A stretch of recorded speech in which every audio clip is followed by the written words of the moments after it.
But you were initiated in Bird Place? Or, oh, Trafalgar Square. Is it same time? Same year? Okay. Yeah. This is 73? 72. In Trafalgar Square. So both these devotees were initiated at the same time in Trafalgar Square. So by Srila Prabhupada, we were hearing the other day about the fire yajnas in Trafalgar Square. The best by Krishna's mercy.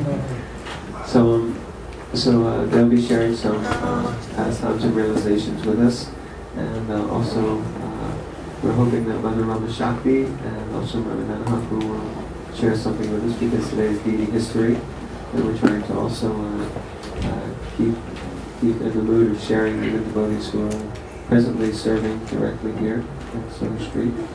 So first we're going to start with Dhirasanta Prabhu, who has a wonderful slideshow, and he'll be sharing with us some vintage photographs of Srila Prabhupada in the UK, some of which you'll see that he very kindly sponsored and donated for us to be able to use here in the temple during the festivities. So we're very grateful. Dhirasanta Prabhu traveled quite a long ways to be with us today. So please let us welcome Dhirasanta Prabhu and Tribhangananda Prabhu, who's also traveled very far, all the way from Leicester, by chanting very loudly 3 Haribol. Haribol!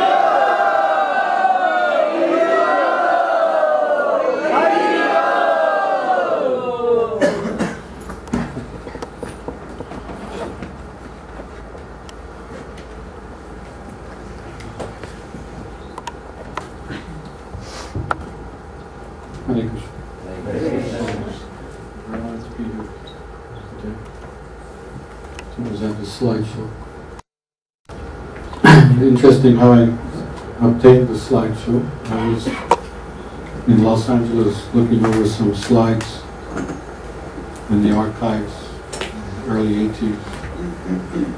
I wanted to find some slides of myself with Srila Prabhupada, and as I was looking through the archives collections, I noticed all these different slides of Prabhupada in England, and brought back lots of memories for me. So I decided that rather than just take a couple of slides of myself to Srila Prabhupada, I purchased from the archives a total of 160 slides. So this is Prabhupada in the UK from 1969 to 1976. In one sense, you could say it's the second phase of Sri Radha Londonishvaras pastimes in regards to the spreading of Krishna Consciousness in the UK.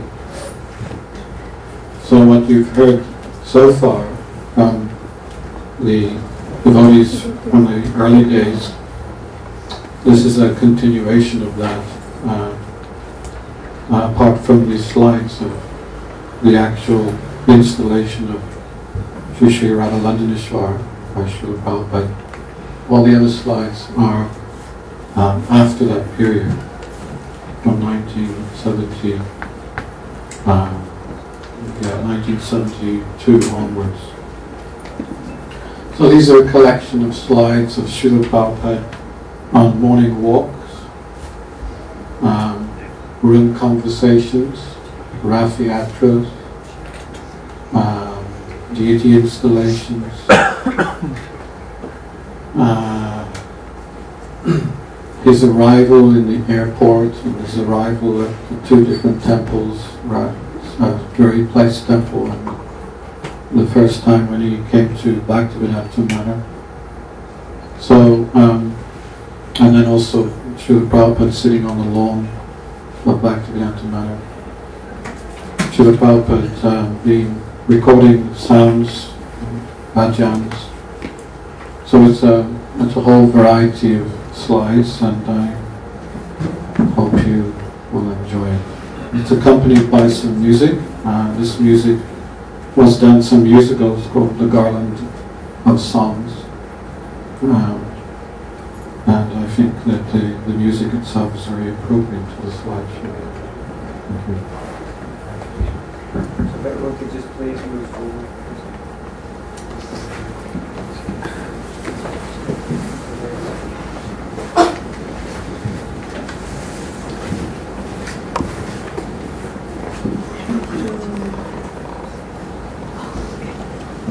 Turn the music on.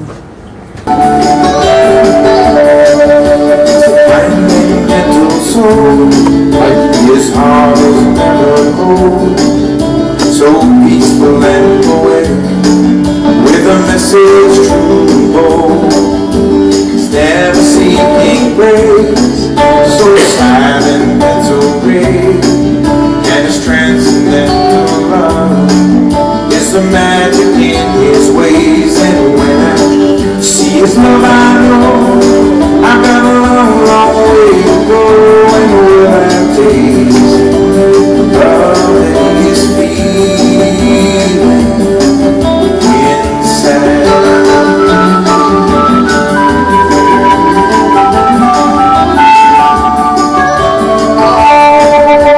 It's always meek and mild, with a warm and friendly smile, so simple in his living, singing all the while. He sings out Krishna's name, his glory and his fame, to serve his Lord and Master, in pleasure or in pain. And when I see his love, I know I got a long, long way to go, and will I taste the love that he's feeling inside.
Rasabhavitamati kriyatam jadi kuto vilambati.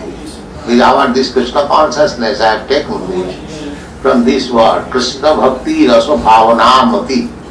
This is the actual translation in Sanskrit. So, Rupa Goswami advises that Krishna consciousness, if it is possible, please purchase. Don't delay. Krishna Bhakti Rasabhavanamrita Kriyatam, purchase immediately. Krishna Bhakti Rasabhavanamrita Kriyatam Jadikuto. Where it is available, it is a very nice thing. Yes, it is available. You can purchase. The moment is going on. And what is the price? Price. It is such a nice thing. You have to pay price. Yes, there is price. What is that? Simply you heard. That is price. This price you have to pay. Then you get Krishna. Lotus feet giving me such shelter. Lotus hands brush my tears away. Lotus eyes soothing my broken heart. Rescue me from my endless pain. Jaya Jaya Prabhupada, Vande Guru Shri Charavinda. Jaya Shrila Prabhupada, Gangara Parashaile, Pashtate Bhavandarshane, Pavitra Koro Eitumaranun, Shrila Prabhupada Patita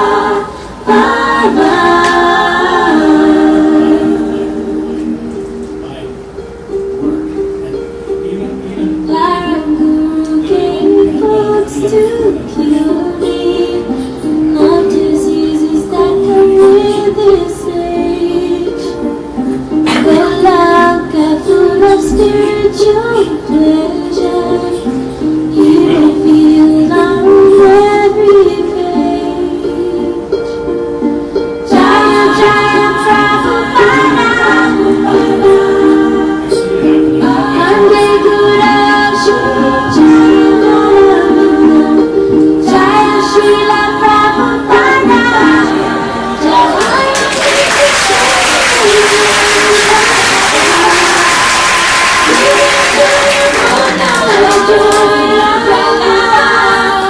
Prabhu Deva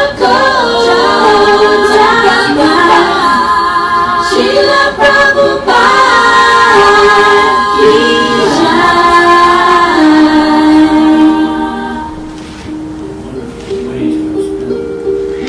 My dear grandfather, spiritual master, and to you I most humbly pray that this servant-like non-devotee in the dust of your feet will stay. Jaya Jaya Prabhupada, Vande Guru Shri Charavinda. Jaya Srila Prabhupada, Halistane Aparade Jale, Halinam Tamastane, Aparade Nahi Parisha, Srila Prabhupada Patita Baba.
Krishna is not poor. And the Krishna sailor, the Krishna devotee, he is also not poor. He can distribute Krishna free, and he is doing that. Simply you have to purchase by eagerness. That is what. Tatra laulam. No eagerness, I have got eagerness. It is not so easy. Tatra laulam ekamullam janma koti sukriti bhina labhati. These eagerness cannot be achieved even by past activities for millions of births. If we simply go on doing pious activities, because without being pious you cannot approach Krishna. So if you go on doing simply pious and janma koti bhi, sukriti bhi, sukriti means pious, simply pious, still this eagerness is not available.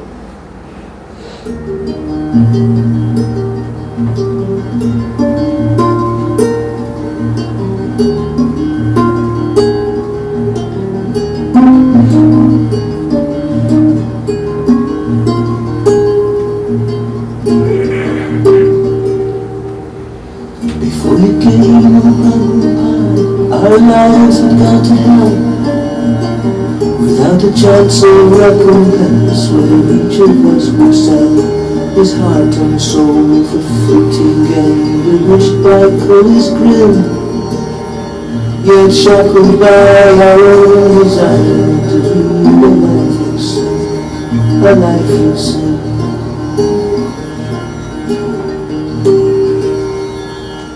Before you came, oh Prabhupada, our empty life was still an endless chain of birth and death is all we'd ever tasted.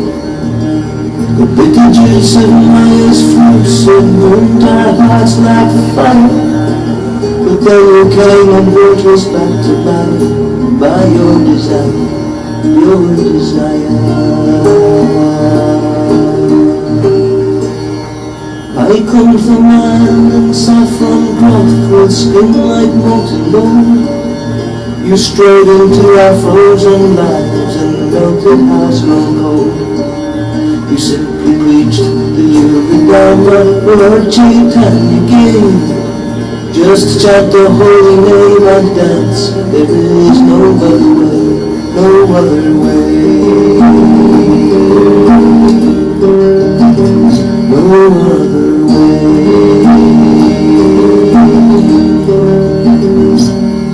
and no one gave as much as you know will they ever give. You built a house and touched on which all the world can live. No one gave as much as you know will they ever give. You built a house and touched on which all the world can live. The world can live.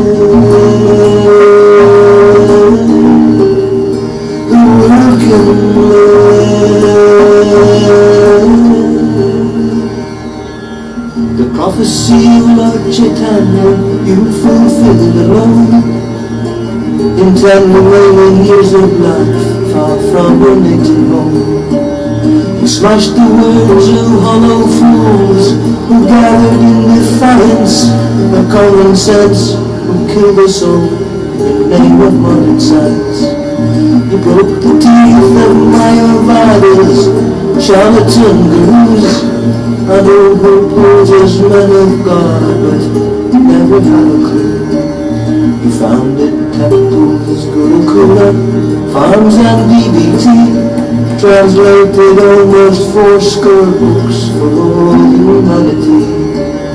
You gave us Sri Sri Radha Krishna, taught us how to cook, and showed us how to preach like you and distribute your books, your precious books, your precious books. And no one knew as much as you know where I can give. You built a house of touchstone, which all the world can live. No one gave as much as you know that I can give. You built a house of touchstone, which all the world can live. The world can live. The world can live. So warm your voice, so sweet your glance. You smell the sandalwood. You broke in London's loving mood where you walked or stood. But guiding us you sometimes changed from rose to thunderbolt, and showed the kind of mercy that would wake us with a jolt. 500 pastimes lay beyond the sight of shallow fools, yet by your kindness even we were drowned in blissful pools of nectar talks on morning walks and visits to your room, quite unaware that you live in your ISKCON all too soon. Without the dress of bone and flesh is bound to meet destruction, but I will never leave the one who follows my instruction. How much you more cooperate will show your love for me, and you left us in Vrindavan in deepest ecstasy, ecstasy. Ecstasy. And no one gave as much as you know that I got from you. You built a house of touch stone in which all the world came down. No one gave as much as you know that I got from you. You built a house of touch stone in which all the world came down. The world came alive. The world came alive. Oh Master, Shrila Prabhupada, our shelter and our guide, please help us try to spread your sacred mission far and wide. Please help us try to see ourselves as really very small, dependent on yourself and Krishna, lest we slip and fall and lose the precious vision you so freely handed down. That God Himself is with us in the form of sacred sound. His holy name unlimited transcends all time and space, but only by your mercy we receive His divine grace, His divine grace, His divine grace. And no one gave as much as you know will lay out here. You built a house of touchstone in which all the world came in. No one gave as much as you know will lay out here. You built a house of touchstone in which all the world came in. The world came in. The world came in. Yet some may feel that now you're gone, there's no one left in charge to carry on your lifetime's work and save the world at large. And some may try to twist your words for selfish motivation, to lose themselves and hold their sway in mental speculation. Some may think we know the score, the others have no clue. We force our views upon the rest, for we're the chosen few. Yet some may break the fourfold vows and do forbidden acts, until the mighty force of time uncovers all the facts. Some may take your opulence, some use it as their own, until they see their foolish ways or find themselves alone. Yet some may follow others who have questioned your decision, and so deny themselves the chance of reaching timeless vision. Some may preach that all is wrong, that he's as good as you, until he's turned to mouse again by you, Jagat. While some may only see the faults and simply criticize the ones who do your preaching work with self-surrendered lives. Some may feel that all is lost and leave your ISKCON mission, quite unaware that you're still here to heal all crimes and shazams. While some may feel that lost from sight, forever out of reach, but they should know you're always with the one who strives to preach. Wise men fear to speculate or know just where to look, For everything you have to say is written in your books. The books to last 10,000 years, 400 generations. The golden age of Lord Chaitanya built on your foundation, your foundation. Your foundation. And no one gave as much as you, nor will they ever give. You built a house of touchstone, which all the world can live. No one gave as much as you, nor will they ever give. You built a house of touchstone, which all the world can live. No one gave as much as you, nor will they ever give. You built a house of touchstone, which all the world can live, the world can live. The world can live. The world can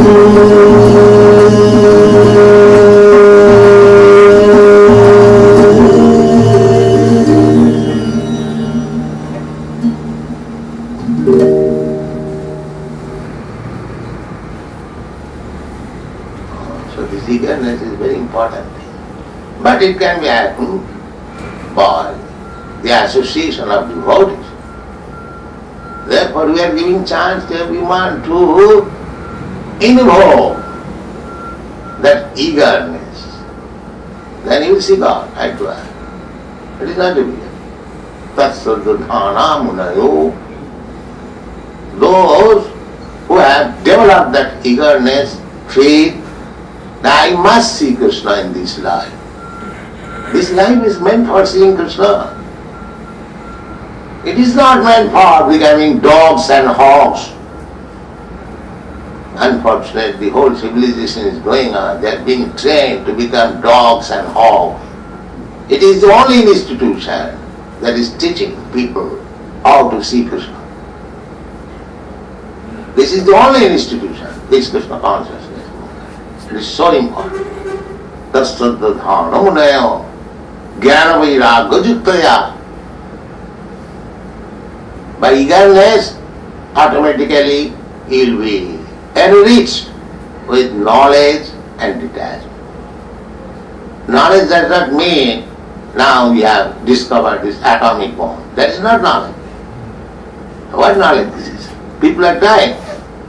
You have discovered something which will accelerate death. But we are giving some knowledge to stop death. That is Krishna Consciousness. This is knowledge.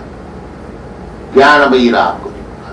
And as soon as you get this knowledge, automatically you become detached to all this nonsense material elements. Thank you.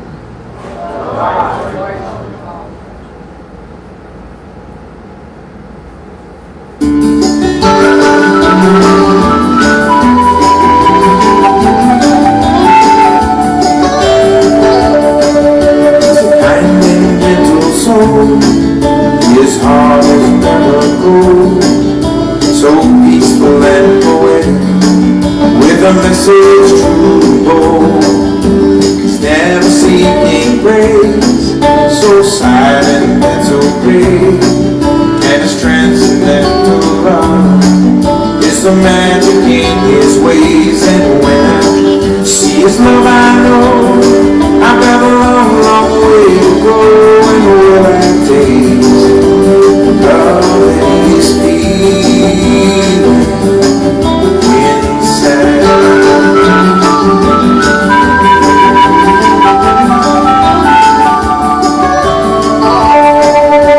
It's always meek and mild, with a warm and friendly smile, so simple in his living,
can understand you enjoyed them.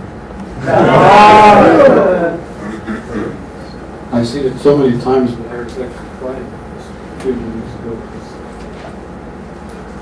It doesn't matter how many times you see it, it becomes ever fresh. Shrila Prabhupada.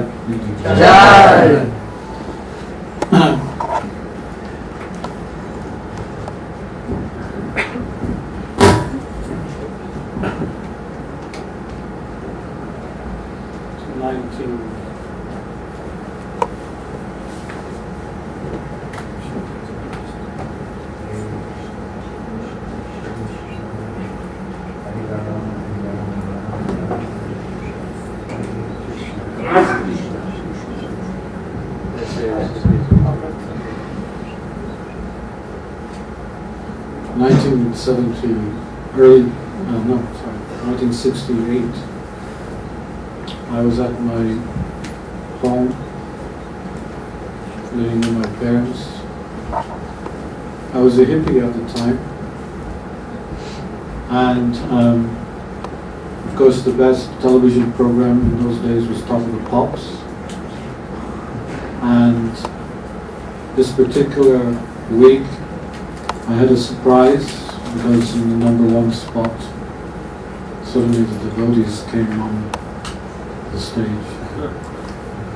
It was a complete contrast to what we were used to seeing. Usually long hair, guitars, big drums. And suddenly the devotees came on with their robes and shaved heads and saris. Playing redundants and kartals. So, in one sense I was a little bit disappointed, but little did I know that at that time a seed was being planted inside me. The actual music, the record, the Hare Krishna mantra, was a #1 for, I think it was about 6 weeks here in the UK.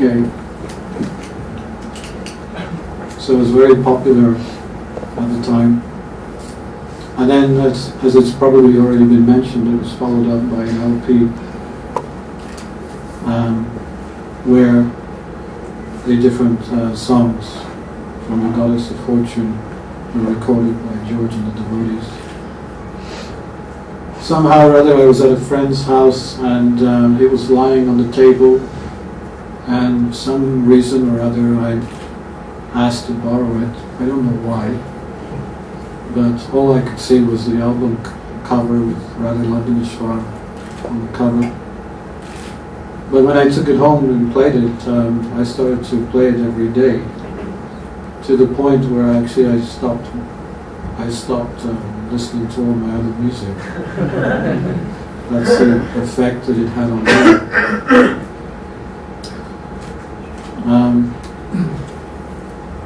About a year after that, I went to London. I had a job going to rich people's homes and cleaning their homes while they were at work. One of the homes that I used to go to was Spike Milligan's home. I never actually met Spike Milligan, but I used to speak to his wife, because they regularly went to India, and I used to sit down with her, she was speaking about India, and also I was going to the temple at the time, and I was talking about the temple.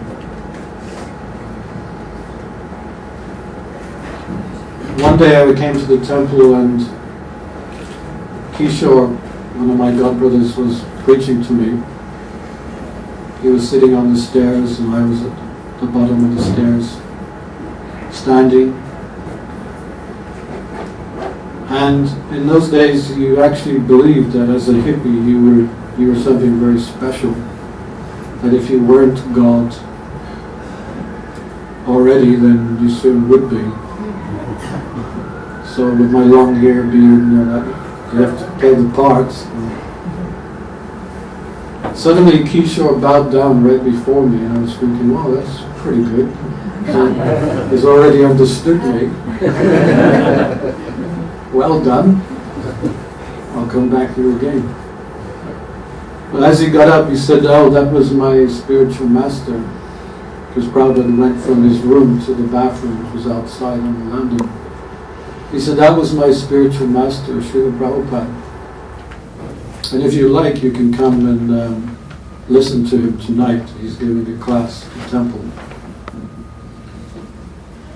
So, although I was a little disappointed that he was not bowing down to me, I thought, well, let's give it a try. Unfortunately, I came a little late, and that's typical of hippies. We had no conception of time, and we were freelance and independent. But as I walked into the temple, Prabhupada was giving a class. He was sitting on the Vyasasana on one side of the temple, and on the other side, Radha Londonishvaras. It's a little opposite to what. So actually, if you came in the door this way, that's how it would be. Prabhupada was on the left, Radha Londonishvaras was on the right. So I decided not really to sit anywhere near Srila Prabhupada, but to go as close to the deities as possible. There was only at that time a rope separating the deities from the devotees or the guests. And as I sat down, I was actually being very offensive to Srila Prabhupada and thinking that he was just an old man and what all these young people were doing, sitting listening to an old man. This was certainly not the time. Hippies, we had rejected the previous generation because they did nothing for us.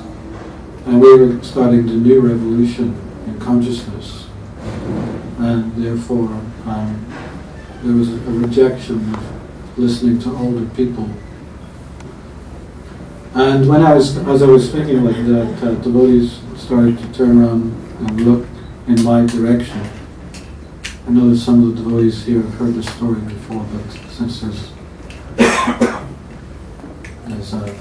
some that haven't, I'll just tell the story again. But I couldn't understand why they were looking at me, and this went on for at least 10 minutes, and then I did understand what the problem was. And the problem was that I hadn't changed my socks in 7 or 8 days. And my feet were smelling quite bad. And it was emanating throughout the room. And it was so bad that even, I think it was Lila Shakti at that time, she went behind the altar and didn't like just one incense stick, she had a bunch of incense. She wanted to counteract the smell. So this is how you get brought down to your proper size in the presence of the pure devotee and the Supreme Personality of Godhead. When Prabhupada finished his class and left the room, the temple room, the devotee called me over and he said, do you want to come back here again? I said, well, yeah, I think I would like to come back here again. He said, do you think you could change your socks before you come? So I said, yes, okay. So I did that. And to this day, I've changed my socks every day. So this is how when one becomes a devotee, it's automatic. It's Krishna's orchestrating. He's the supreme orchestrator, and suddenly he orchestrates to us individuals and sets us a certain standard and pace in our life, where it means we have to change.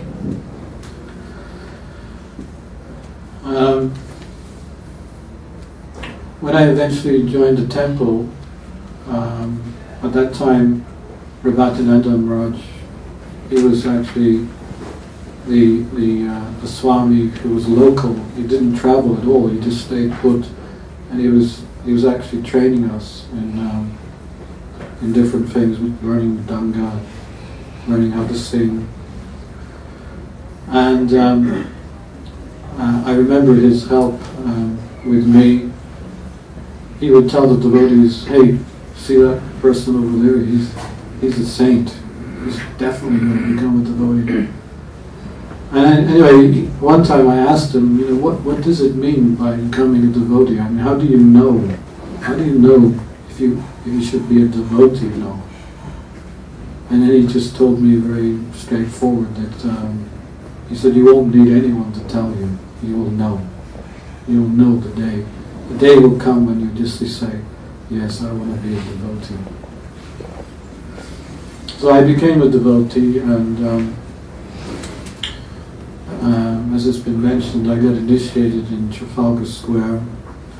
Tribhangananda was also there getting his initiation.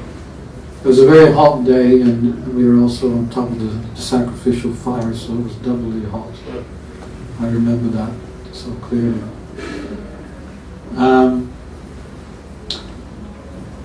And the next day, when we were supposed to give Prabhupada some Guru Dakshin, we went.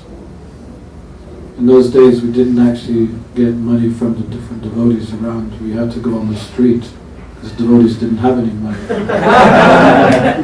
So we were approaching, the gentleman, the English gentleman with the bowler hat and the brolly, and asking them, please sir, I just got initiation from my spiritual master yesterday. Is it possible that you could give a little Guru Dakshin? And nose in the air. What? Guru Dakshin? So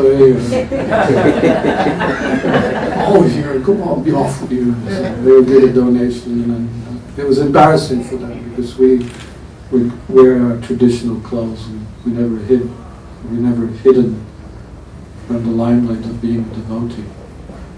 And the next day we came to Srila Prabhupada. We were ushered in, and I think there was about 7 of us came into Srila Prabhupada with the collective collections that we made collectively, and we had it in one envelope. And I was the one who was pushed to speak. We came in, we paid our obeisances, and Srila Prabhupada was not actually looking in our direction. He was chanting japa in one corner. And when he turned around, we paid our obeisances again. And then I said something like, this is our Guru Dakshin to you, Srila Prabhupada, an appreciation for you giving us Diksha initiation. And then we paid our obeisances again. And then Prabhupada asked his servant to give us a Mangalarti sweet, which we didn't know whether to eat there and then, or wait until we went outside, so we just ended up paying our obeisances again. And by this time Srila Prabhupada was amused because, within a short time we've already paid our obeisances 5 times. And then he just said, thank you very much. And then we paid our obeisances again. And then he ushered the servant to usher us, to take us out, and then we paid our obeisances. So 7 times we paid our obeisances, and then staggered out the room. And if you can try to imagine, the room was, probably half the size of this room. So it was quite an intense situation. And I asked the servant, I made a statement, we really blew that, didn't we? And he said, no, it was perfect. He said the disciple is supposed to feel like a fool in front of his spiritual master. So that was perfect. He did okay.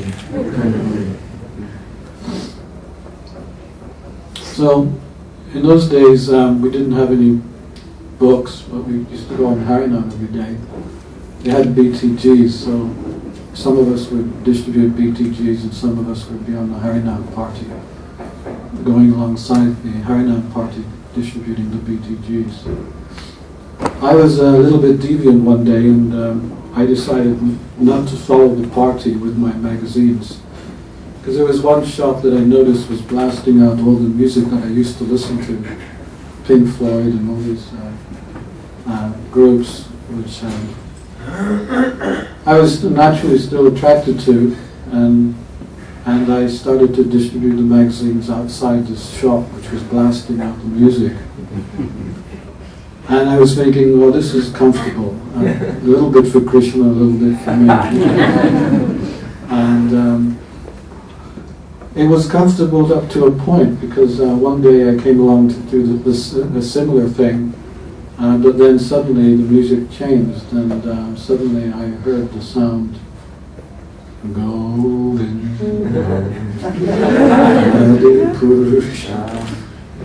So that was Krishna basically telling me, look, if you want to listen to some music, listen to this.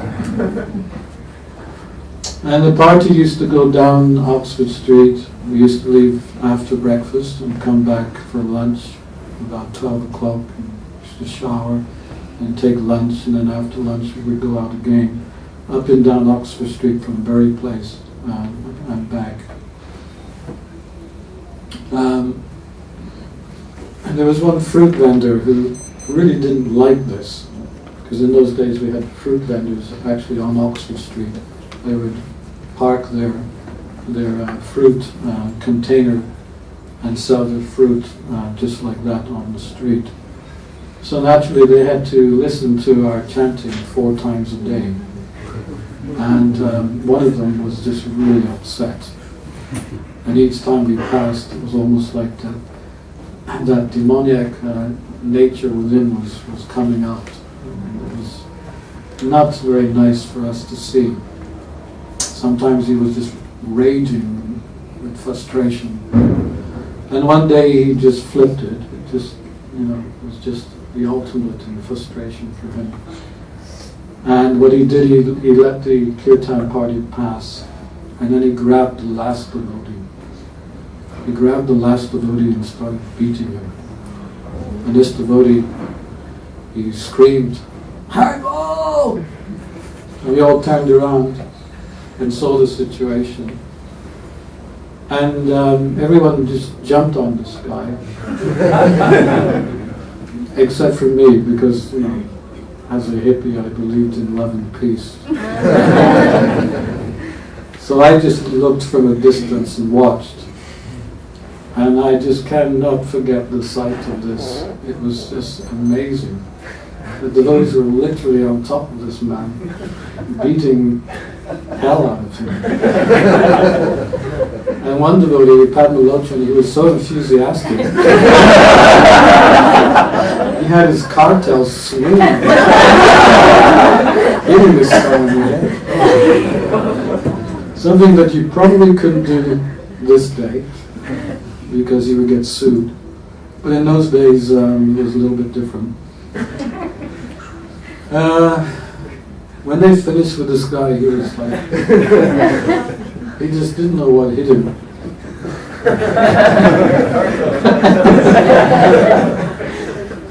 And then the devotees just got up and just, carried on the kirtan.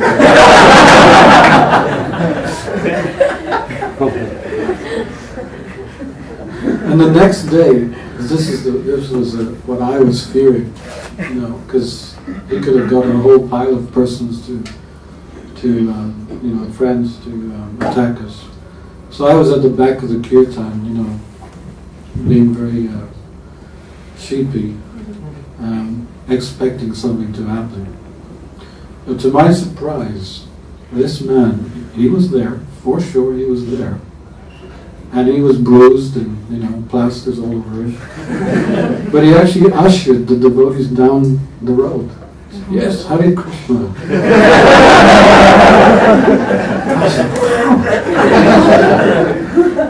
So it was like my love and peace was immediately kicked out of the whole scenario. And to that day I realized that real love and peace is not this sentimental, love and peace. Give peace a chance, and all these songs that we hear, we've heard. It's a little bit sentimental because, and it's also dry, and it's not real.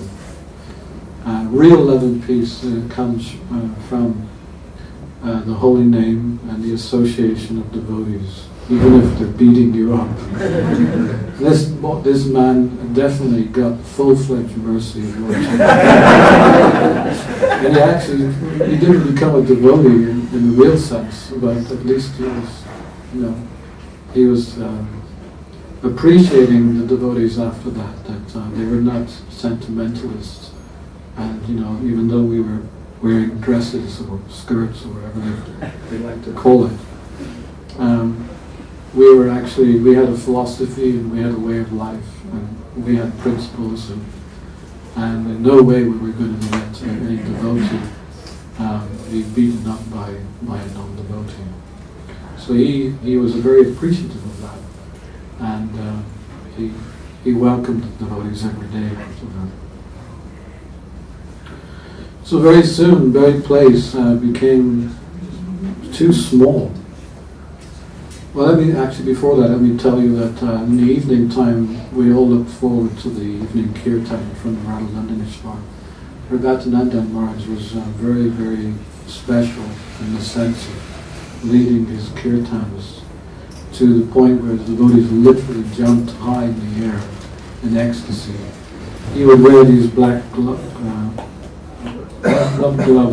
Well, he actually used to wear gloves, but he also put tape around.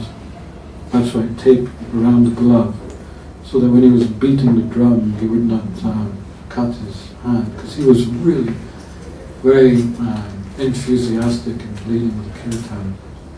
And I don't know about Tribhangananda. You were actually in Manchester, so you never actually. I spent quite a bit of time with you. You did, yes. It was a wonderful experience to come before the deities, Gora Arti, and jump and dance in ecstasy. So I was saying the temple started to get very small because there was lots of devotees joining. And it was a test for us in one sense, because to take rest during the evening, during the night time, we had to find any available space. So devotees were, I remember the temple president was sleeping on his office desk. There were devotees on the stairs, sleeping on the path, on the corridors. Just literally wherever you could find a space, you took rest. And it was a test, because a test of faith. Because here we were doing all this service for Radha Londonishvaras and Shrila Prabhupada, but there was so much, we were confined with so little space, and we would question, well, if you're God, can't you give us a bigger place? Surely you're God and you would like a bigger place. So this is kind of a little bit, I remember at least my mood at the time was that we can't possibly live like this forever, can we? Anyway, then of course the Lord did arrange something, and we got Bhaktivedanta manner, and to say the least, it was such a contrast, living in very place to then suddenly having Bhaktivedanta manner. For me, it was a little bit too much, actually, because still these hippie tendencies were dragging on in me. Too much opulence. I'll stay in very place. But a lot of devotees moved over to Bhaktivedanta manner, and as you saw the pictures of Prabhupada first arriving, and instructing how to build the altar, because at one point the devotees were using wood that was already used for Rath Yatra, the Rath Yatra cart, and he said that you cannot do this has already been offered, so you must find some other wood. So they were going to use that to build the shrine in Bhaktivedanta manner. And then I remember at that time, Prabhupada gave a series of classes. The makeshift temple was in the theatre room, and he gave a series of Bhagavad Gita classes for at least 5 or 6 days. And he was literally condemning us British for what we did in India. And each day he made certain points, what actually we did to the way of life in India, which I won't go into detail. But in his last class, he put the icing on the cake. He said, "Have you seen the camels in India?" And he imitated the camel, with his nose in the air and walking like this. He said, the camels in India, they're the incarnation of the British Raj. Prabhupada had his way of diminishing your national identity. And I would say for myself, within those 5 or 6 classes, he managed to convince me that I was not a British boy. I was not British, but I had taken up Krishna Consciousness and I'd become a Vaishnava. And it was very, very clever how he did that. I just didn't feel like being a British after those classes. So I readily accepted, yes, now I'm a Vaishnava. So, what other points did I have written here? Oh, so much. How much time do I have?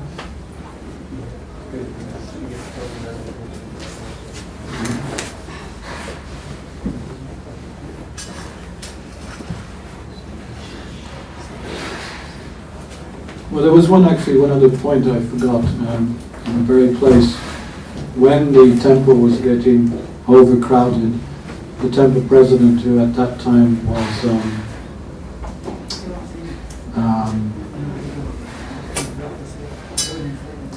Dhirasanta, he was from America. He was the temple president, and he decided that we should start traveling and distribute books. So some books came. I think that they were the higher, not the higher taste, maybe the higher taste, but Easy Journey to Other Planets definitely was there. And he wanted to come himself. He was the temple president, so he wanted to show the example. He led the party. There was Prabhu Vishnu, there was myself, and there was Jagat Bandhu, he lives here in London. And we were the first traveling Sankirtan party. We had a transit van. We had the books laid out on the floor. On top of that there was a board. And 2 of us at night times would sleep on top of that board. And then there was another board which was put halfway between the roof and the basement of the car. And 2 devotees would sleep on that. And in the morning we would take a shower, and we would find a university residence where there was showers. On many days you could easily walk in to the shower department and take a shower and walk out again. And another thing that we used to do was, this was a little later when Prabhu Vishnu joined us on traveling Sankirtan. He suggested that we go door to door after the day's Sankirtan, go door to door and actually collect our bhoga, which was what we did. We would knock on the door and we were dressed in Vaishnava dress and say, "Excuse me, we're sorry to disturb you, but we're traveling monks. We're traveling all over the country and giving Krishna Consciousness. Do you have anything that you can donate?" And we would mention the things that we wanted. Butter,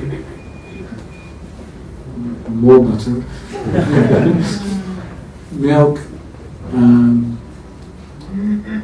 And forget the list, but Semolina. vegetables, fruits.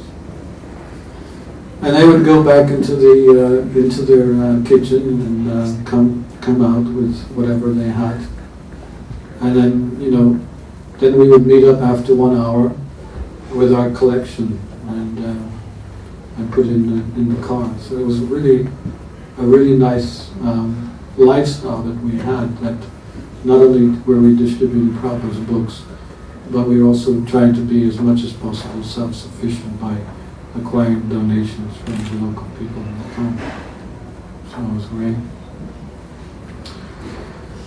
So I just want to finish off by thanking the devotees who joined in the early days before myself.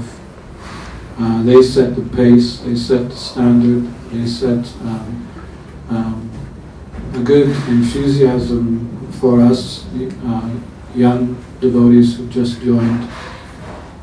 Without their laying the foundation of Krishna Consciousness here in London, we wouldn't have been able to do what we did as a follow-up to that.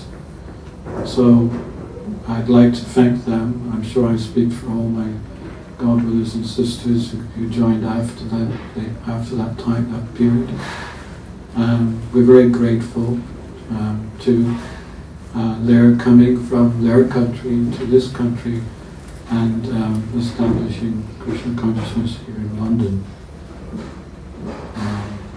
They are my seniors. I can only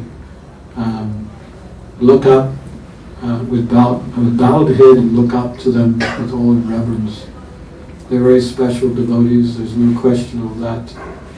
And I hope that someday I will come close to getting even just a drop of the mercy that they have received from Srila Prabhupada. Shri Radha Londonishvaras ki, Prabhupada ki, Jai. Go on praying. Thank you.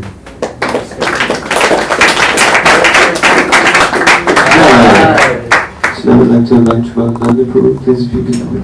Sorry.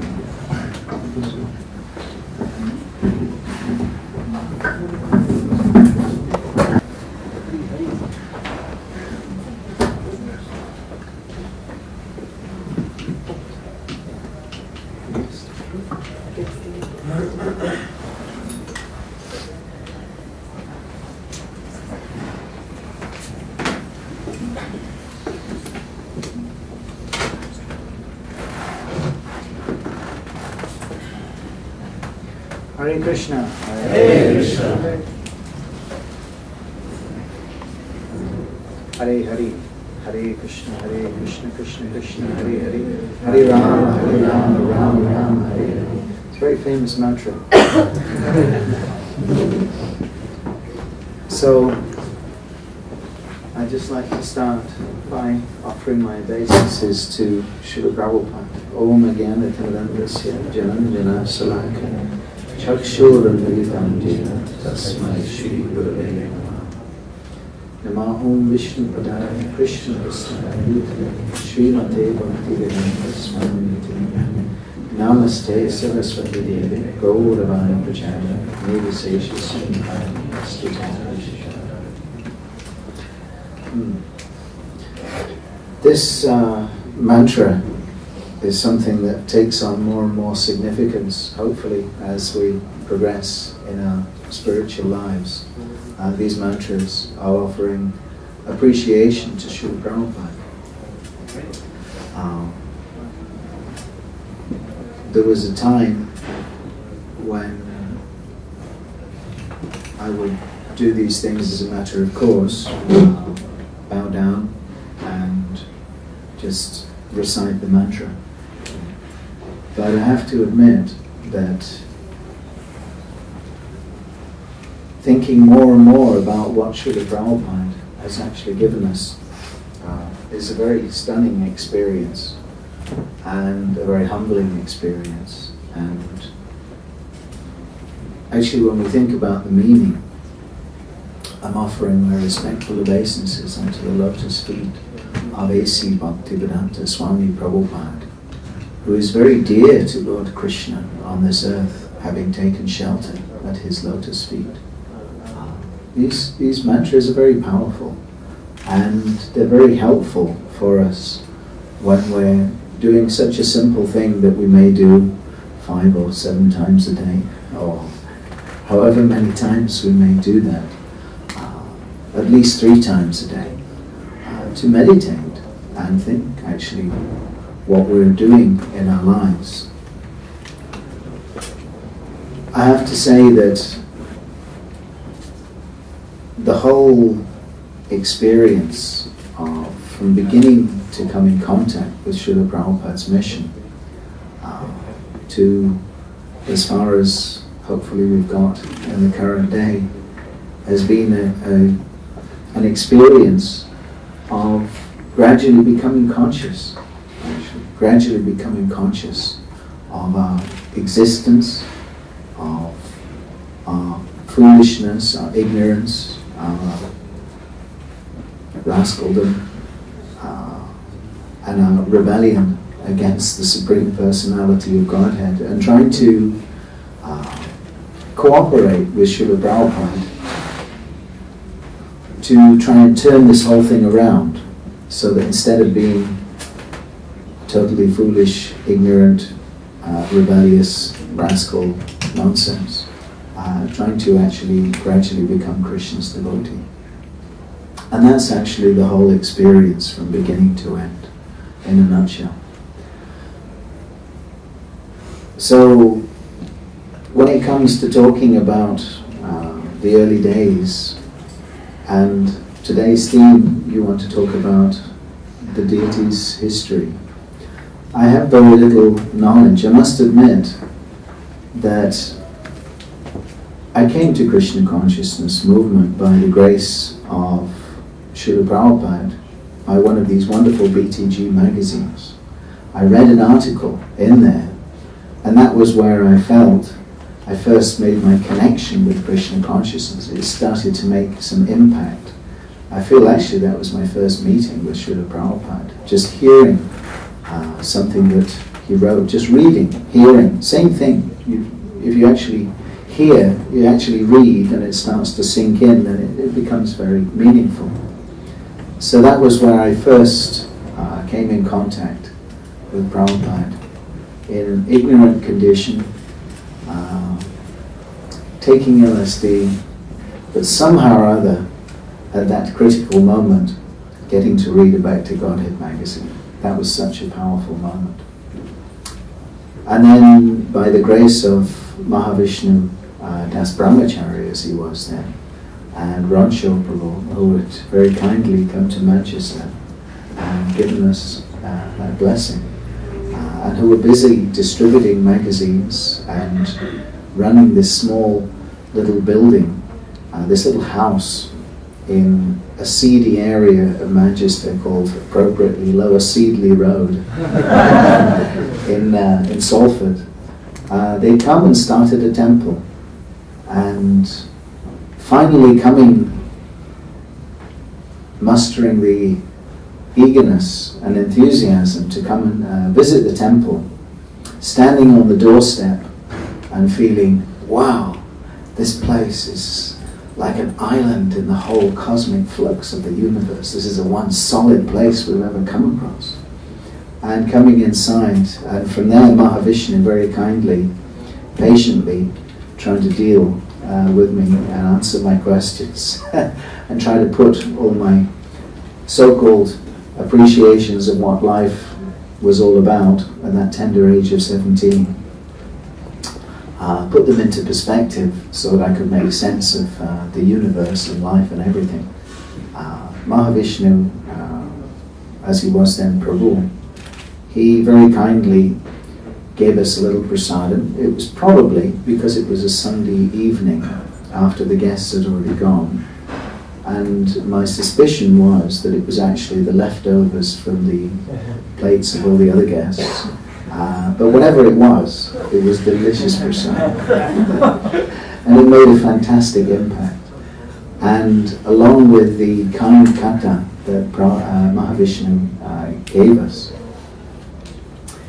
Finally, it started to make sense, and it came to the point of just, okay, well, I guess I might have to move in the temple then. That's it. Actually, funnily enough, it wasn't even a question of even asking, well, should I move in? It was just the obvious thing to do, because Mahavishnu's preaching was so straightforward that there was just, that was the only path left in life, actually. Very wonderful. Nothing else to do. Very excellent preacher. At least he sorted me out a little bit. Well, actually, no, he didn't sort me out, but he actually put me on the path towards gradually coming in contact with Srila Prabhupada and trying still to get sorted out and get to be all right. Anyway, what happened, the devotees were preaching, and somehow or other, I'm coming to the point of the deities, because I got sent up to Manchester, from Manchester, after I finally moved in there. I got sent up to Edinburgh. You may have seen that big temple room where Prabhupada's sitting on a big, lonely Vyasa-san, and there are a few devotees there bowing down in front of Prabhupada. That was Edinburgh. I got sent up there. We used the company car, the thumb. We were hitchhiking. This was what we had. The only other company vehicle was actually Ronshaw's push bike. So we somehow or other developed from very humble beginnings. And after some time in Edinburgh with Tribhangananda Prabhu, which was a really amazing experience, seeing really fired-up devotees. After a few months, they sent me down to London. So again, it was with the company car. And so many wonderful experiences were happening along the way, including hitching a lift from Edinburgh, which if you've ever driven up to Scotland, you know it's a really, really long way. But somehow or other, I was quite surprised that practically immediately I got a lift in a very nice Jaguar car. And the chap brought me right to the front door of the Berry Place Temple. It's just really, Krishna is so full of surprises. But then the big surprise was going to come, that I went into the temple room that evening, because it was late at night by the time we got there. And I remember seeing this sort of bright glow down the other end of the temple room, but I couldn't quite work out what it was all about. The next morning when I came down from Mangal Arati, I gradually realized that actually there was Radha Londonishvaras at the other end. And actually in all my months I've been in the temple, nobody had ever mentioned to me about the deities. Somehow or other, I didn't know anything about Radha Londonishvaras. I must have been, I suppose, too serious and impersonalist to have thought it was probably unwise to start telling me about the deities, whatever it was. But somehow or other, after a few months of being in the movement, I discovered the deities of Radha and Krishna. But everyone here is very fortunate, because you come and immediately you can't miss them. They're so kind and so beautiful. So, as you know, there was the Radha Londonishvaras and Gaudiya, and above Radha Londonishvaras were the beautiful forms of Lord Jagannath, Lord Balaram and Lady Subhadra. Very wonderful temple room in that upturned boat. Inside the upturned boat, that was the wonderful effect of the wooden archways that Shamsundar Prabhu had built in the temple room, all the way along this long temple room with a blue carpet in it, from what I recall, and Prabhupada's Vyasa-san at the other end. So anyway, gradually it was a learning curve, and Lila Shanti Mataji, she very kindly engaged me in some service.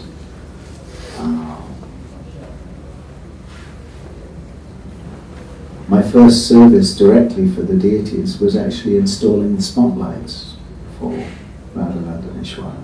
That was very nice service, because although I wasn't actually initiated, she let me go in the deity room so I could put these lights in. So that was real mercy. And somehow or other we learned a few things along the way. But the most wonderful experience, which I didn't even know at the time, was when Prabhupada first came to my experience of coming to Bury Place. And I remember it had been a very dull day, a typical London miserable, grey, rainy day, nothing to write home about. But then Prabhupada was coming. He was coming from the airport. And to this day I'm still not sure if they brought him back in a Sankirtan van or in a taxi. But the feeling in the temple was one of great excitement that Prabhupada's coming. And I'd never met Prabhupada at all, but finally he came. And just a few moments before Prabhupada arrived, the sun burst out and it became a beautifully sunny day. And it was so fantastic. And then Prabhupada arrived, and there was such a big smile. He got out, and all the devotees were outside the door of Bury Place, having really wonderful kirtan. It was just so much of a nice adventure. So we had darshan of Prabhupada, his beautiful smile, and then we had very intimate darshan of the pavement outside Bury Place. And then we waltzed in the temple, and it was such a beautiful experience. Prabhupada came, and he sat on the Vyasasana and spoke to us about Krishna. So many experiences we had there in Bury Place. But one of the wonderful experiences that I recall was later on, when you saw in Bury Place, possibly, there was Prabhupada's big red Vyasasana with the elephant heads on the front of the big bolsters. I mean, gigantic affair, this Vyasasana being built. It was an extraordinary thing. But Prabhupada, although his form was physically quite small, he seemed to fill the Vyasasana just with his presence. But then later, they built another Vyasasana, a blue one, that one that we saw in the picture also. And that was brought up near to the deities. There was a beautiful big picture of Prabhupada sitting there, looking so serene and so grave. And then underneath was Prabhupada's Vyasasana. And Prabhupada would sit there in the mornings, and when we got the Srimad Bhagavatam, we got the new editions of the Srimad Bhagavatam. And when Prabhupada came, we started speaking from there.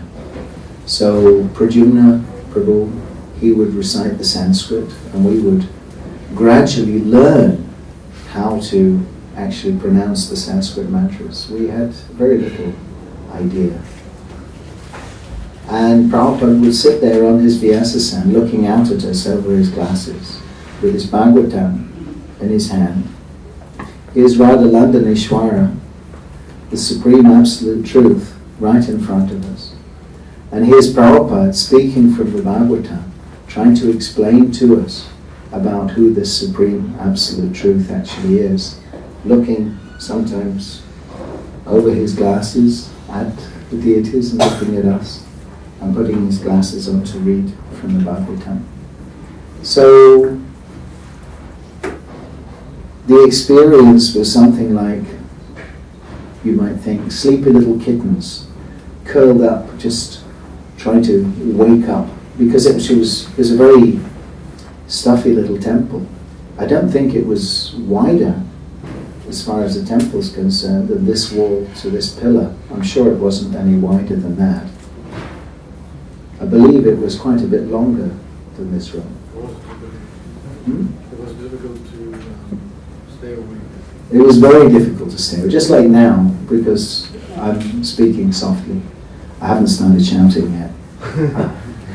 But there was no ventilation in the room.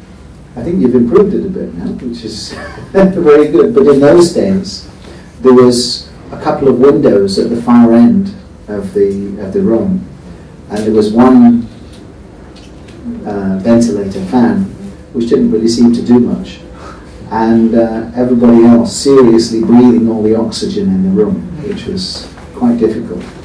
So for people who weren't used to getting up and waking up early in the morning, sitting there with Prabhupada in a packed temple room with no oxygen,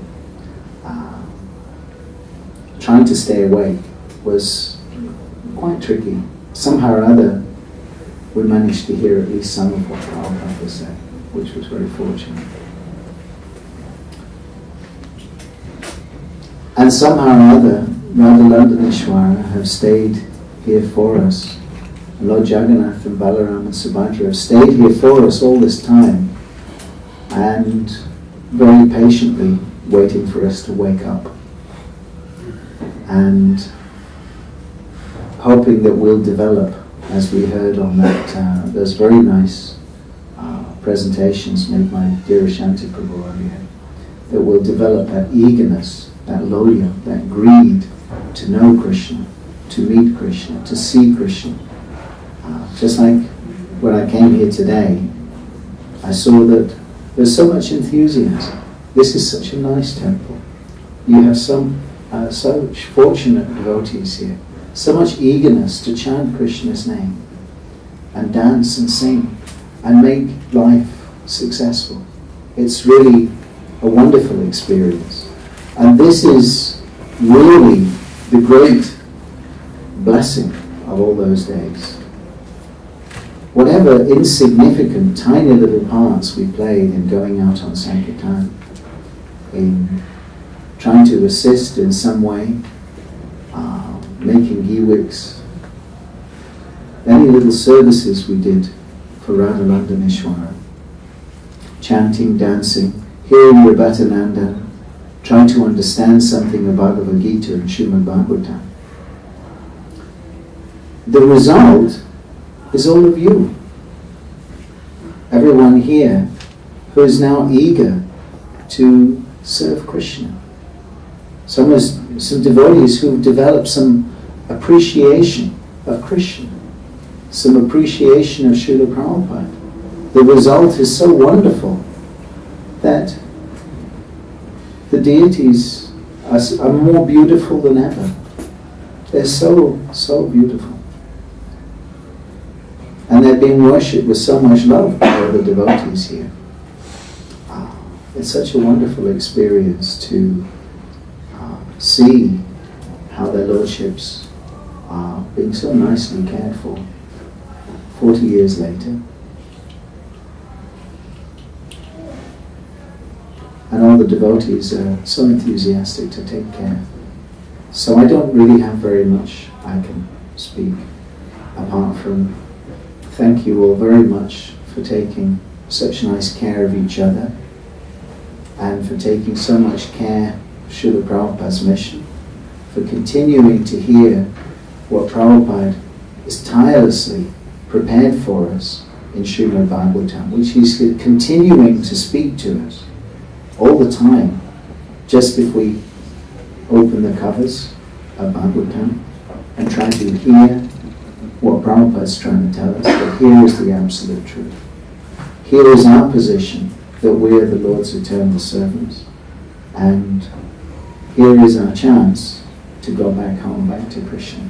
So thank you all very much indeed, and may your service go from strength to strength in trying to push on Srila Prabhupada's mission. Thank you all very much. Hare Krishna.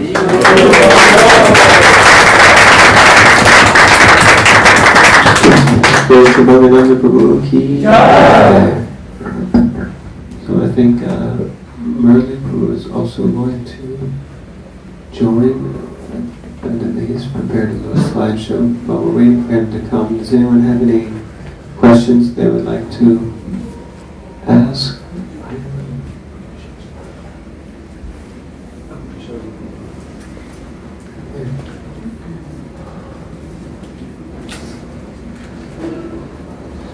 Yeah, something. In my poor understanding of with Krishna, I think I understand that somehow all deities are no different from Krishna, so they're all the same.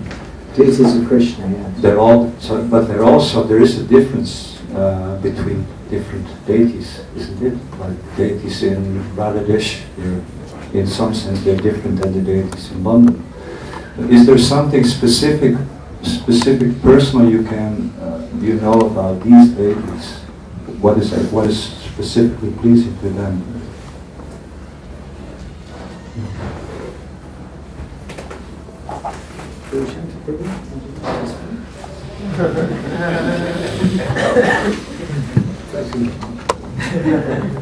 We'd like to hear you.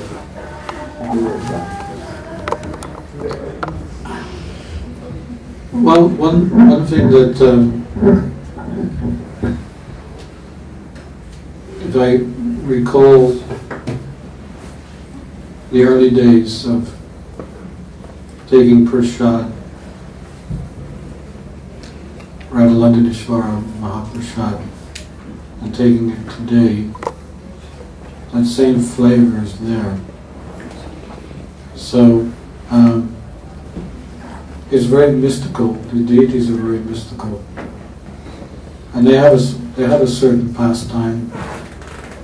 They have a specific mission and flavor, and it's experienced in everyday life as a devotee, serving them.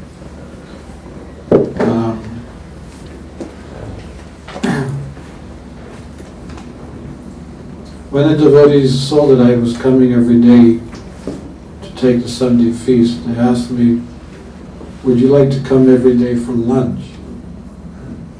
And I agreed to that, because I didn't really have so much of attraction for anything else other than taking prasad. And the prasad was so special. The Sunday feasts were knockouts. Tribhangananda Maharaj used to cook the Sunday feast sometimes, and Bal used to cook other times. They're both wonderful cooks. They were trained by Shrila Prabhupada. So a Sunday feast was, if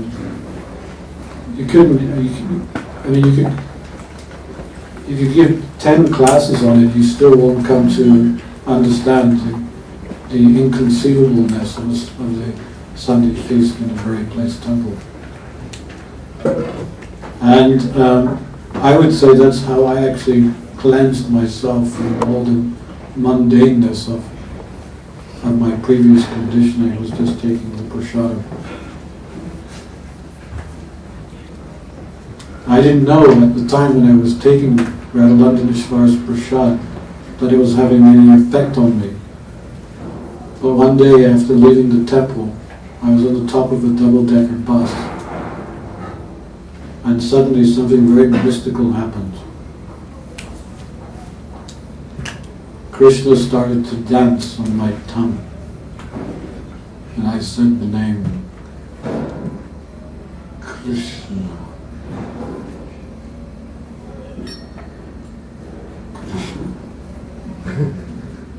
Hare Krishna.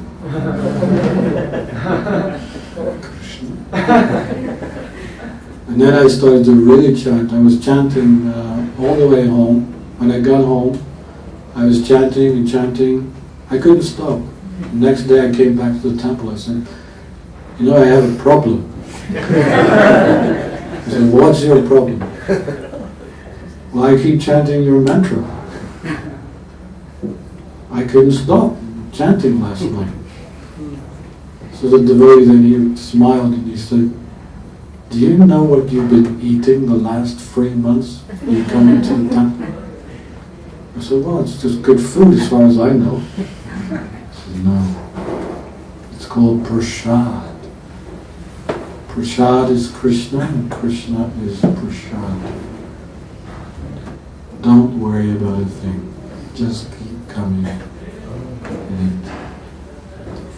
So with that, I gradually started becoming attracted to the other aspects of Krishna consciousness. But that is, I can safely say that the Radha Londonishvara Prasad is very special to this day.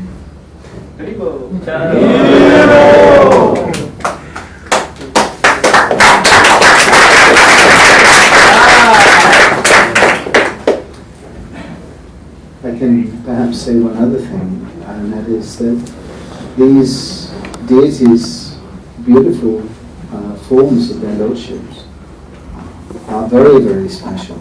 I've heard it said that Prabhupada, he considered these are the most beautiful deities in all of ISKCON. So you can know that the Lord has come in the most incredible form. Prabhupada was very much attached to these deities of Radha Londonishvaras. Even when he was at Bhaktivedanta Manor in his last days, he wanted to come, and he came to take darshan of Shri Shri Radha Londonishvaras. They're very, very beautiful. They're very special. And we should appreciate them with great respect and great love and affection. And pray to them that we can become servants of their servants of their servants. That's what they would. And certainly they're very merciful, because London is not renowned as a very spiritually auspicious place. Actually, we're here in the heart of Soho, which is spiritually it's a death trap, actually. But still, they're so kind that they've come here to attract everyone. And they've come in such a way to inspire the deepest spiritual emotions. So as far as the specialness of these deities are concerned, you can see the potency that all these wonderful devotees are here. And I can only say that what is the potency? You see the potency through the way the devotees render their service here.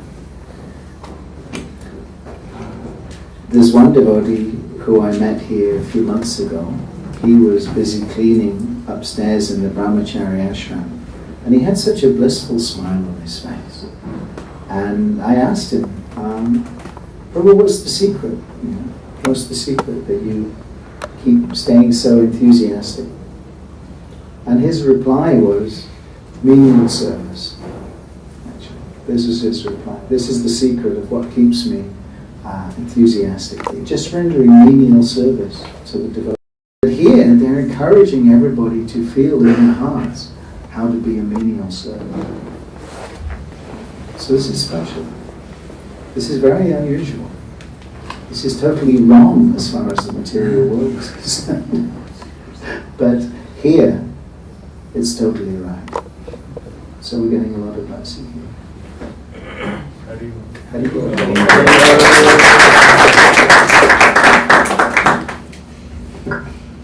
like to welcome His Grace Murali Prabhu. Who's had the opportunity to serve their lordships for almost 20 years.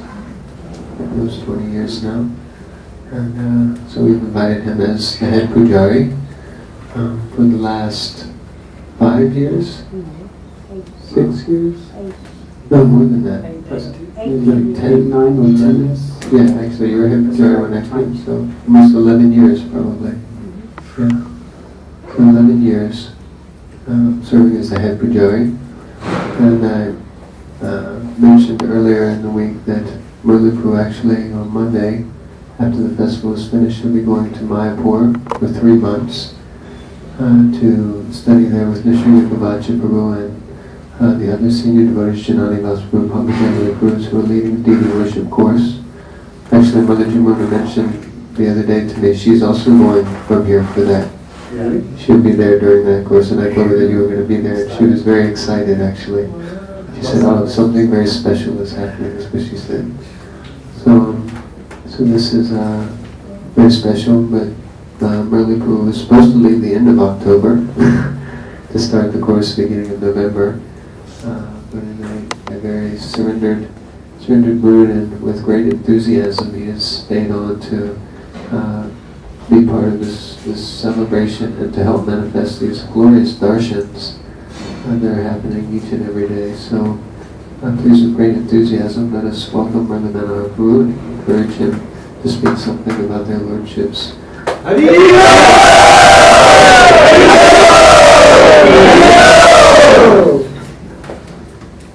Vishnu Krishna Consciousness, Bhaktivedanta Swami Prabhupada, Namaste Saraswati Devi, Gauravani Acharya, Namaste Sunivadi, Prishtataya Sataya, Shrila Prabhupada ki Jai. As you might imagine, I was asked to speak about a week ago, and I was quite hesitant. I feel much more comfortable being behind the curtains, picking up pins or cleaning the floor, being out in the spotlight. And also hearing the devotees speak throughout the week is even more hesitant, seeing how so much, seeing the depth of their love and affection and their Krishna consciousness. Humbly, devotees asked me to try and say something, so try and say something. But I was just reflecting actually how this last week has been really phenomenal. I mean, it's not over yet. We've still got a couple of days. And the phenomena, especially for me, is hearing from these devotees, Gurudas, Bhakti, Shrila Prabhupada, devotees here, Tribhangananda, Dhirasanta, how much they really for me, it's like a revelation of love.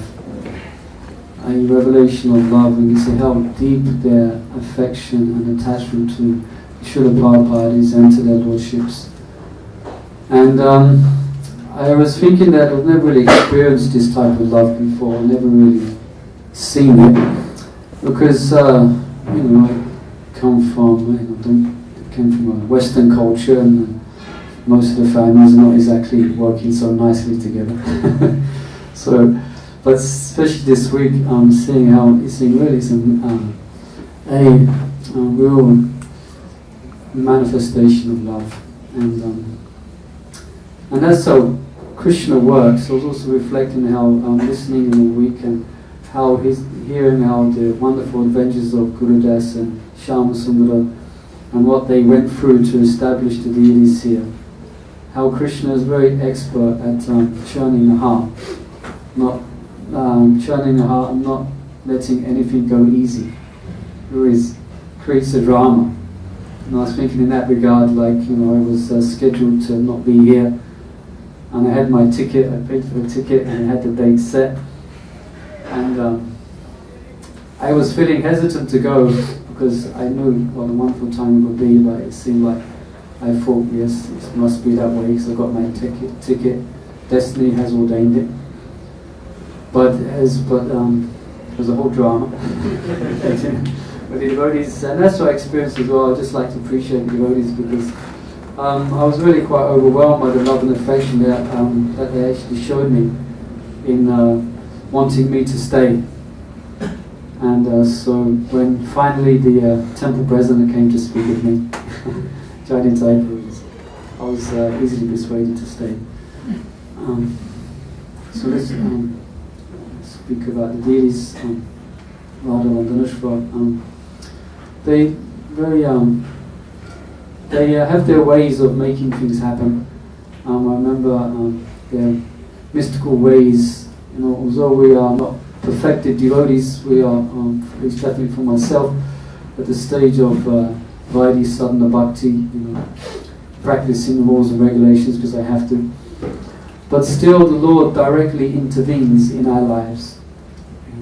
Sadhaka or Siddha, the Lord directly intervenes in our lives, and especially Shri Radha Londonishvaras. When they, from my experience, they handpick their servants. They actually handpick their servants. Not that I was handpicked, I explained it at the time when I took up the service of being a pujari.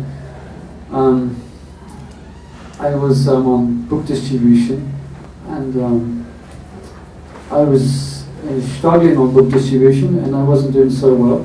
It was nothing to do with book distribution. It was my approach to it. It was my lack of realized knowledge. And I was doing book distribution for about 6 years. So, and there was, as we know, book distribution is very dear to the Lord. And I was trying, Prabhupada, and I was very much trying my best to actually surrender to that service that was given to me. But inside I was crumbling, so to speak. That's the way I could think of it.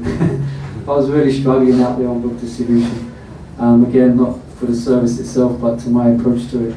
I was too attached for different reasons, and actually I was in trouble. I was on book distribution, and I was struggling, and I remember I wrote to my spiritual master about my struggles.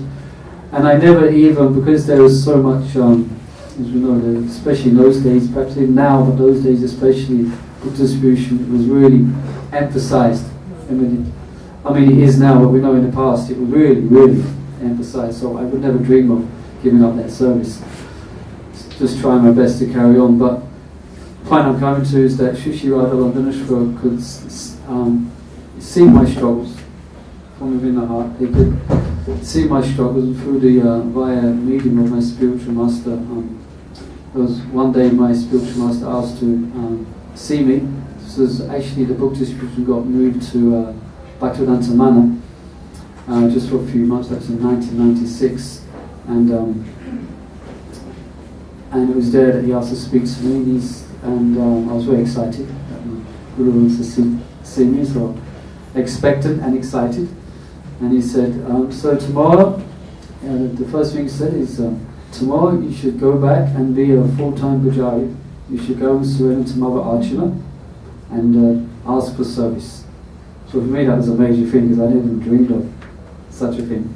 So I tried, so I was, what can I say? So I said to my spiritual master, so I said, so just for a couple of months then? Just for a few months while things are difficult? Is it like there was a short of pujaris? So I thought, okay, so just a few months then. And he said, however the lordships want, however long they want, so perhaps 6 months, perhaps 2 months. That was over 10 years ago. So I remember coming back, and actually and this point really came home to me, because when I started actually doing pujari service, and I started actually to do pujari service, it was what they call, it was just what the tailor ordered, or just what the excuse me, not tailor, doctor. It's just what the doctor ordered. It was kind of just what I needed, just at the right time. And it felt very much like, and I felt so much faith in the Lord and my spiritual master as the right medium, for actually watching me all those times struggling on book distribution. So the Lord is always with us. He's always watching our struggles, and we should very much have faith in the Lord and be patient and have faith in the Lord. So Radha Londonishvaras, they were so merciful that that they pulled me quite close. And Navadvip always says, he always explains when Navadvip, Navadvip who comes, who was here for many years, very dear devotee of the lordships. He takes care of the lordships, Jagannath Baladev and Subhaja during their sickness time after Snan Yatra. And he always says very humbly that actually some owners, they may have different dogs, and there's some dogs that they let off the lead to run around, but the bad dogs they keep very close. They keep very close. So I said, yes, that's very much like my situation. I'm convinced that materially speaking, I have no hope. So the lordships, by their mercy, pull me very close, and I won't take too much time. Time's getting late. I'm sure the boys are hungry for breakfast, but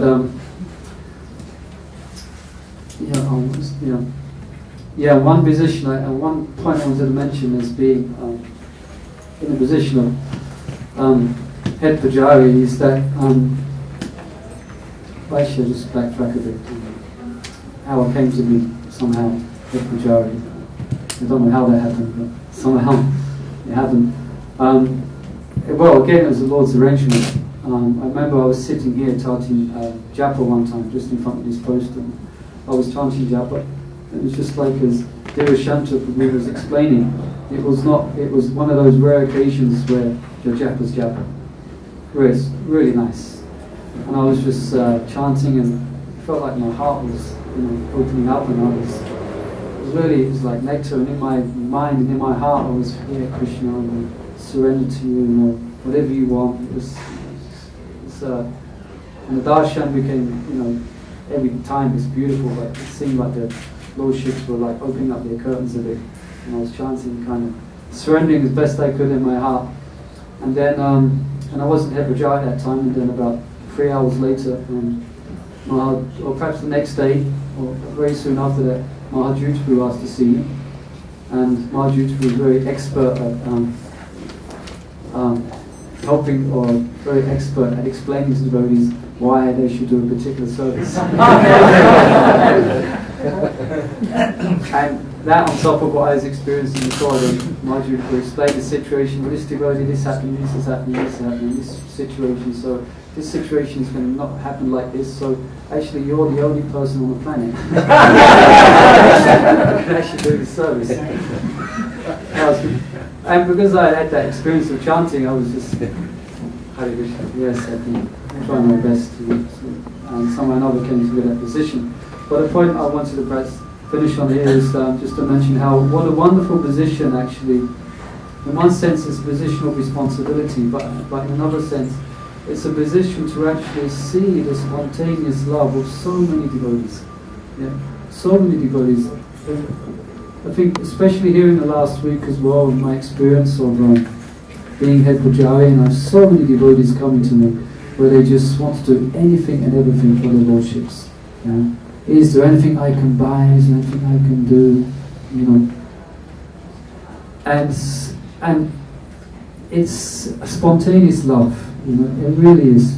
Some devotees, they will, like, for instance, devotees who have done this work on the altar, as Ananta-acharya, Satyanarayan, Madhvi, Shital, effortlessly staying up all night, no question of sleeping until it's done. And this doesn't just happen once. This is their devotional sentiment all the time. And so many other devotees, so much spontaneous love. Mother Vimala, for example, she's not rendering service because she's been told to.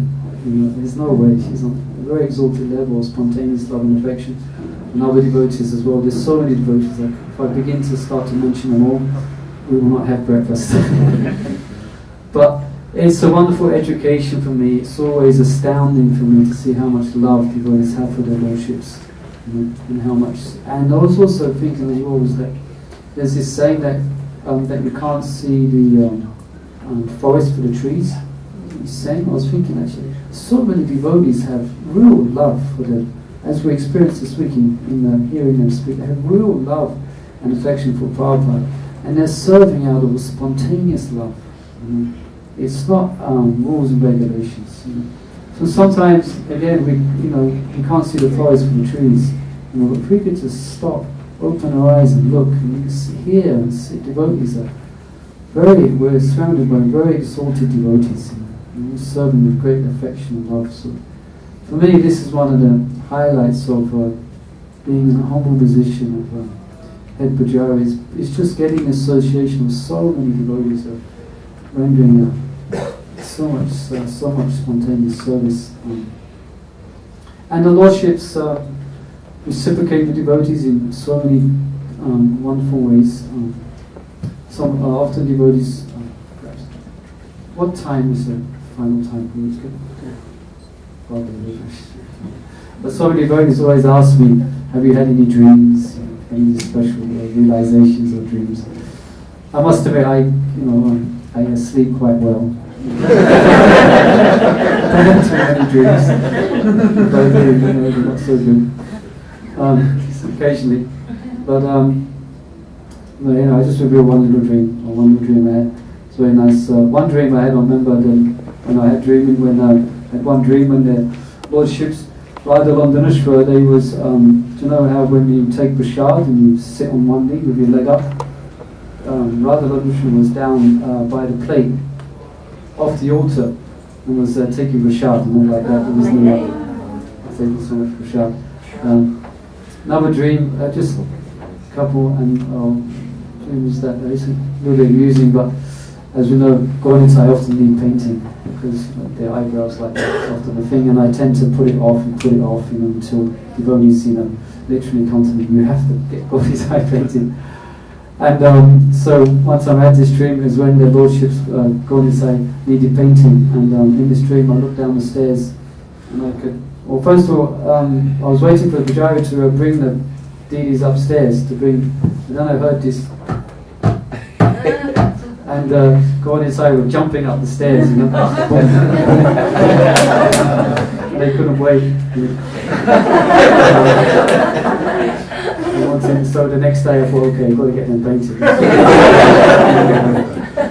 Another dream I heard about another Rama Shakti Sishan, she's not here, she's hiding away somewhere. But she does, especially in the past, she has service of waking up their lordships, and often she's busy, often she might be late, she has to be woken up by different devotees because she's so busy. Again, spontaneous, loving service. But this time she had this dream and she had to wake up the deities, and Radharani was rubbing her shoulder. Wake up, wake up, wake up. And wake up. So she woke up in the startled. She looked at the time and it was, sure enough, it's time to wake up the deities. She quickly got dressed and woke up the deities. Just finish on this one last. Also, one time I had this dream, wonderful dream, a little glimpse of the lordships and how they are actually the lordships. It is Krishna. They are non-different. It's the supreme personality of Godhead, or more than that, it's Krishna who plays the flute in Goloka Vrindavan. And then what's this? And I dreamt that I just finished dressing the lordships, and I looked towards the temple room, and Adi Guru Prabhu, dear God brother, he came towards the altar and he pointed out something on the lordships, Krishna, that was not quite right. And I turned around to Krishna, and Krishna at that point, he wasn't a deity anymore, because he's not a deity. It was such, it was fully, it was Krishna. It wasn't, again, he wasn't standing like this, and he was just, his eyes were, I don't know if it's too confidential, but it's not too confidential, but I couldn't resist telling it. I've told other devotees before, and they said I should try and share it. And his eyes were just like you hear, when you hear the Lord describe, he has red eyes, and he has his red eyes, and it's also rasa of love, that his eyes are, and he was just intoxicated. And he was intoxicated with rasa, and it was like a rasa of bliss and love, and he was just so happy, and it was like the whole temple room, the whole place was pervaded with this indescribable bliss and happiness, like a big envelope of bliss, like everything on the planet. Looking at Krishna's smile and his happiness was like the whole universe was, drenched in his happiness. It was just completely intoxicating love. Then Krishna said to Adiguru, no, everything's just fine. Everything's alright. So that is, one of those rare times when you wake up and there's no modes of material nature, You can speak this for a few seconds, Shri Radha Londonishvaras ki jai, Radha ki jai, Shrila Prabhupada ki jai.